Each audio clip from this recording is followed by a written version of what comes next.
Sven is a postman who lives in Stockholm with his brother.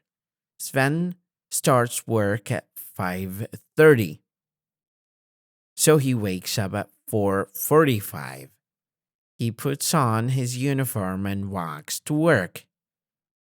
He doesn't have time to sit down and eat breakfast.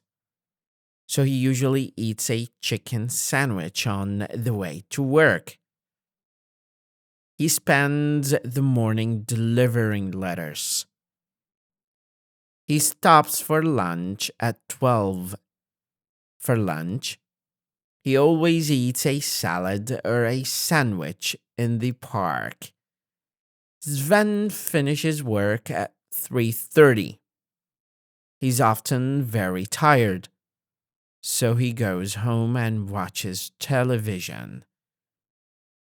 He cooks dinner at 6, and his favorite meal is fish or meat with potatoes.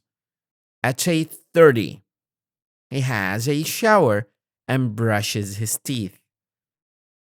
He goes to bed at 9:30 and falls asleep immediately.